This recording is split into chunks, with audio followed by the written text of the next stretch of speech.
शांति भंग हो गई। एक बॉलीवुड सुपरस्टार, एक जमी हुई सैन्य झड़प और एक वैश्विक महाशक्ति का गुस्सा। सलमान खान ने अब ऐसा क्या कर दिया है कि मुंबई से बीजिंग तक भूचाल आ गया है।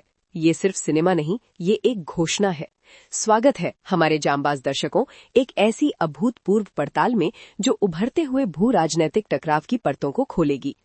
एक आश्चर्यजनक मोड़ में सलमान खान की आने वाली फिल्म बैटल ऑफ गलवान का टीजर न केवल रिलीज हुआ है बल्कि ये फटा है।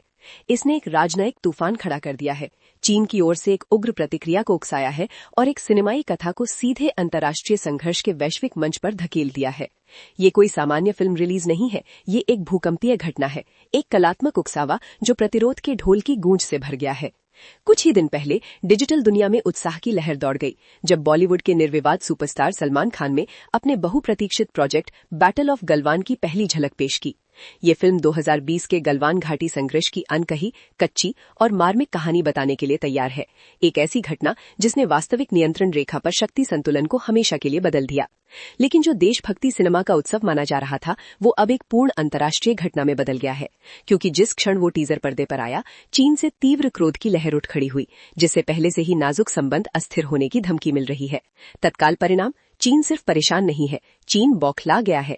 उनके सरकारी नियंत्रण वाले मीडिया ग्लोबल टाइम्स, जो आमतौर पर अपने बयानों में संयमित रहता है, ने एक आश्चर्यजनक बयान जारी किया है। फिल्म पर एक तरफा कहानी पेश करने की कोशिश करने का आरोप लगाया है। एक तरफा कहानी वे कहते हैं, वे किस सच्चाई को दबाने के लिए इतने बेताब है, वे किस कथा को चुनौती दिए जाने से इतने भयभीत है। ये सिर्फ एक फिल्म के बारे में नहीं है, ये सच्चाई की लड़ाई है, इतिहास की लड़ाई है और अरबों लोगों के दिलों और दिमाग की लड़ाई है। ये पहली बार नहीं है जब किसी भारतीय फिल्म ने पड़ोसी देश को परेशान किया हो। हमने अभी अभी धुरंधर की शानदार सफलता देखी है, एक ऐसी फिल्म जिसने कथित तौर पर पाकिस्तान को मिलीजुली भावनाओं के बवंडर में छोड़ दिया। कुछ ने सराहना की, अन्य ने अपनी वास्तविकताओं के कथित खुलासे पर नाराजगी व्यक्त की। लेकिन अगर धुरंधर ने पाकिस्तान के साथ माहौल को सिर्फ गर्म किया, तो बैटल ऑफ गलवान ने भारत चीन संबंधों के अस्थिर कड़ाहे में एक परमाणु ग्रेड इमोशनल बम फेंक दिया है। ये पैटर्न निर्विवाद है। भारतीय सिनेमा अब केवल मनोरंजन नहीं है, ये सॉफ्ट पावर का एक शक्तिशाली साधन है, राष्ट्रीय गौरव को दर्शाने वाला एक दर्पण है और स्थापित कथाओं को चुनौती देने वाला एक साहसी माध्यम है। इससे पहले कि हम चीन के अभूतपूर्व आक्रोश में और गहराई से उतरे, मैं आपसे आग्रह करती हूँ, अगर आप भी इस सामने आ रहे नाटक से उतने ही प्रभावित हैं जितने हम हैं, तो इस महत्वपूर्ण प्रसारण पर टिप्पणी करें, पसंद करें, सदस्यता लें और साझा करें। आपकी सहभागिता ही हमारी सत्य की खोज को बल देती है और मेरा विश्वास करें, आप अगले भाग को बिल्कुल भी नहीं छोड़ना चाहेंगे। यहीं पर सच्ची भू राजनीतिक आतिशबाजी शुरू होती है, यहीं पर दाव अकल्पनीय ऊंचाइयों पर पहुंचते हैं।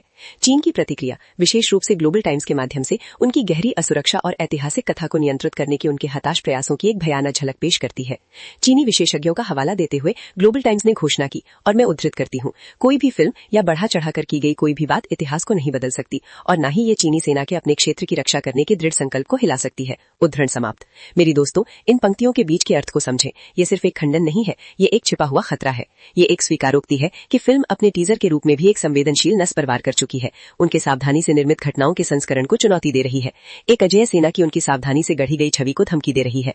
वे किस इतिहास को बदले जाने से इतना डरते हैं, वे किस सच्चाई को राजनयिक बयानबाजी के परतों के नीचे दफनाने की कोशिश कर रहे हैं। इस टकराव की भयावहता को सही मायने में समझने के लिए हमें 15 जून 2020 के गलवान घाटी संघर्ष की क्रूर वास्तविकता को फिर से देखना होगा। ये तारीख आधुनिक युद्ध के इतिहास में अंकित है, एक ऐसा दिन जब हिमालय की जमी हुई चोटियों ने 21वीं सदी में एक मध्ययुगीन शैली की लड़ाई देखी। ये उन्नत हथियारों से लड़ी गई झड़प नहीं थी, ये पत्थरों, लाठियों और नंगे हाथों से लड़ी गई एक बर्बर हाथ से हाथ की लड़ाई थी, जो दोनों परमाणु सशक्त राष्ट्रों के बीच लंबे समय से चले आ रहे समझौतों का सीधा उल्लंघन था, जो LAC पर आग्नेयास्त्रों के उपयोग को प्रतिबंधित करते थे। उस दृश्य की कल्पना करें, ऊंचाई पर खतरनाक इलाका और सैनिक राइफलों से नहीं बल्कि अपनी मातृभूमि के हर इंच की रक्षा करने के आदिम इरादे से लैस। आधिकारिक कथा प्रत्यक्षदर्शियों के बयानों और सैन्य रिपोर्टों से सावधानी पूर्वक संकलित की गई है, जो एक कठोर लेकिन वीरतापूर्ण तस्वीर पेश करती है। भारतीय सैनिक, जिनमें वीर कर्नल बीकू मल्ला, संतोष बाबू भी शामिल थे, जिन्हें फिल्म में सलमान खान द्वारा चित्रित किया जाएगा, ने भारी बाधाओं के खिलाफ अपनी जमीन पर डटे रहे। उन्होंने पलटवार किया, उन्होंने भयंकर लड़ाई लड़ी, चीनी पक्ष पर भारी हताहत हुए, भले ही उन्हें अपनी दुखद क्षति भी उठानी पड़ी। चीनियों ने अपनी ओर से लगातार अपने हताहतों की संख्या को कम करके आंका है, जिससे उनके नुकसान की वास्तविक सीमा अस्पष्ट हो गई है, जिससे भारत का पूरी कहानी को सामने लाने का दृढ़ संकल्प और बढ़ गया है। ये केवल एक सीमा विवाद नहीं था, ये इच्छा शक्ति की एक क्रूर परीक्षा थी, किए गए बलिदानों की एक कठोर याद दिलाता था और भारतीय सशस्त्र बलों की अटूट स्पिरिता का एक प्रमाण था। बैटल ऑफ गलवान फिल्म अपने टीजर के माध्यम से उस वीरता और बलिदान का एक कठोर बेबाक चित्रण होने का वादा करती है। ये एक ऐसी कथा है जिसे चुप नहीं कराया जा सकता, एक सच्चाई है जिसे बताया जाना चाहिए, राजनयिक विज्ञप्तियों के माध्यम से नहीं बल्कि सिनेमाई कहानी कहने की मार्ग मार्मिक शक्ति के माध्यम से। अब इस सिनेमाई भूकंप के केंद्र में मौजूद विशाल हस्ती पर विचार करते हैं। सलमान खान, एक ऐसा व्यक्ति जिनकी फिल्में सिर्फ मनोरंजन से परे होकर सांस्कृतिक घटनाएं बन जाती हैं। जब सलमान खान किसी भूमिका में आते हैं तो वे सिर्फ अभिनय नहीं करते, वे उसमें समा जाते हैं। और बैटल ऑफ गलवान में वे सिर्फ एक चरित्र नहीं निभा रहे हैं, वे एक प्रतीक बन रहे हैं, एक राष्ट्र के गौरव का माध्यम, उसकी सच्चाई के चैंपियन। उनकी स्टार पावर ही लाखों दर्शकों की गारंटी देती है, न केवल भारत में बल्कि पूरे विश्व में। यही बात बीजिंग को डराती है। वे समझते हैं कि एक फिल्म, खासकर एक वैश्विक सुपरस्टार के नेतृत्व वाली, पब्लिक परसेप्शन को आकार दे सकती है, अंतर्राष्ट्रीय राय को प्रभावित कर सकती है और एक ऐसी कथा को मजबूत कर सकती है जो सीधे उनकी आधिकारिक स्थिति को चुनौती देती है। ये केवल एक व्यावसायिक उद्यम के बारे में नहीं है, ये कथा युद्ध के बारे में है। सूचना अधिभार और भू राजनैतिक दावपेच के युग में कथा पर नियंत्रण सर्वोपरि है। चीन ने अपने स्वयं के राज्य प्रचार तंत्र में अरबों का निवेश किया है, सावधानी से शक्ति, अचूकता और ऐतिहासिक शुद्धता की एक छवि गढ़ी है। लेकिन एक अकेली बॉलीवुड फिल्म जमीनी स्तर से बेबाक सच्चाई को चित्रित करते हुए वर्षों के सावधानी से निर्मित संदेश को बिगाड़ने की क्षमता रखती है। ये डेविड और गोलियत का संघर्ष है, स्लिंगशॉट के साथ नहीं बल्कि कैमरों से, स्क्रिप्टों से और एक कहानी बताने के कच्चे साहस से। ग्लोबल टाइम्स का एक तरफा कहानी का आरोप अपने आप में एक भरा पूरा बयान है। वे किसका पक्ष दिखाए जाने का मानते हैं? वो पक्ष जो हताहतों को कम करता है, वो पक्ष जो आक्रमण का इनकार करता है। उनका खुद का शिकायत करना ही इस फिल्म की क्षमता को रेखांकित करता है। ये बताता है कि भारत आखिरकार अपनी खुद की ऐतिहासिक कथा पर नियंत्रण कर रहा है, दूसरों को ये निर्धारित करने से इनकार कर रहा है कि उसके बलिदानों और विजयों को कैसे याद किया जाता है। ये फिल्म सिर्फ एक लड़ाई को फिर से बनाने के बारे में नहीं है, ये एक कहानी को पुनः प्राप्त करने, एक सच्चाई को असर्टन करने और दुनिया को एक स्पष्ट संदेश भेजने के बारे में है। भारत याद रखता है, भारत सम्मान करता है और भारत अपनी बहादुरी की कहानियों को बताएगा, चाहे इससे किसी को भी परेशानी क्यों ना हो। इसके दूरगामी निहितार्थ है। तत्काल राजनयिक विवाद से परे ये फिल्म कलात्मक स्वतंत्रता बनाम राष्ट्रीय हित, ऐतिहासिक स्मृति को आकार देने की सिनेमा की शक्ति और एक ऐसे युग में अंतर्राष्ट्रीय संबंधों के नाजुक संतुलन पर बहस छेड़ती है जहां सॉफ्ट पावर सैन्य शक्ति जितनी ही प्रभावशाली हो सकती है। क्या फिल्म की रिलीज सीमा पर तनाव को और बढ़ाएगी? क्या ये नए राजनयिक घर्षण का केंद्र बिंदु बनेगी या ये संघर्ष की मानवीय कथा की एक शक्तिशाली याद दिलाएगी? साहस का एक प्रमाण जो सीमाओं और राजनीतिक एजेंडों को पार करता है। मंच तैयार है, उल्टी घंटी शुरू हो चुकी है। बैटल ऑफ गलवान 17 अप्रैल 2026 को दुनिया भर में बड़े पैमाने पर रिलीज होने वाली है।